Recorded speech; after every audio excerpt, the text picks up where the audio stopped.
वृज्य संघ की इतिहास प्रसिद्ध लिच्छवी राजनृत्यांगना थी।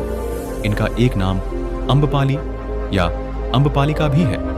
आम्रपाली अत्यंत सुंदर थी और कहते हैं जो भी उसे एक बार देख लेता वह उस पर मुग्ध हो जाता था। अजातशत्रु उसके प्रेमियों में था और उस समय के उपलब्ध साहित्य में अजातशत्रु के पिता बिंबसार को भी गुप्त रूप से उसका प्रणयार्थी बताया गया है। आम्रपाली को लेकर भारतीय भाषाओं में बहुत से काव्य, नाटक और उपन्यास लिखे गए हैं। एक बार की बात है, महात्मा बुद्ध अपने शिष्यों के साथ घूमते हुए वैशाली नगरी में पहुंचे। वैशाली को उस समय 16 महाजनपदों में एक महत्वपूर्ण जनपद माना जाता था, जिसकी ख्याति दूर दूर तक फैली हुई थी। यह नगरी परम वैभवशाली और हर तरफ से संपन्न थी। महात्मा बुद्ध के आने की बात पूरे नगर में फैलते देर न लगी। जिसे जब पता चलता वह तभी उनसे मिलने पहुंच जाता और उनके उपदेश सुनकर खुद को भाग्यशाली समझता।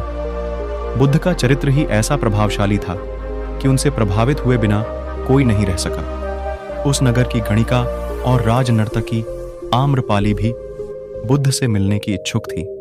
वह खुद महात्मा बुद्ध के पास चलकर आई और उन्हें अपने घर भोजन के लिए आमंत्रित किया। उसने इतने सरल और प्रेम भाव से बुद्ध से विनती की कि बुद्ध मना नहीं कर सके। जब यह बात उनके शिष्यों को पता चला कि महात्मा बुद्ध ने एक गणिका का आमंत्रण स्वीकार किया है, तो सबने इसका विरोध किया। महात्मा बुद्ध ने बड़ी सरलता से अपने शिष्यों से कहा, मैंने तो उसकी प्रेम भावना देखी। उसने जिस भावना से मुझे बुलाया है वह बिल्कुल पवित्र और निश्चल था। वह आज मुझसे मिलने एक गणिका बनकर नहीं बल्कि एक भक्ति और भाव से आई थी। फिर भला मैं कैसे उसका आमंत्रण स्वीकार न करता, वह चाहे एक वेश्या हो या फिर कोई सन्यासी। यथा समय बुद्ध आम्रपाली के घर भोजन के लिए गए। वह पहले से ही भोजन की सारी व्यवस्था करके से भोजन परोसा और उनकी आवभगत की। महात्मा बुद्ध के शिष्यों ने जो उनके साथ आए थे, जब एक वेश्या को, जिसके कदमों में खुद सम्राट बिंबसार से लेकर अजातशत्रु थे, पूरी वैशाली जिसकी एक झलक पाने के लिए तरसती थी, उसे एक सन्यासी के लिए ऐसा व्यवहार करते देख बुद्ध के शिष्यों के मन में अपने गुरु के लिए सम्मान और ज्यादा बढ़ गया।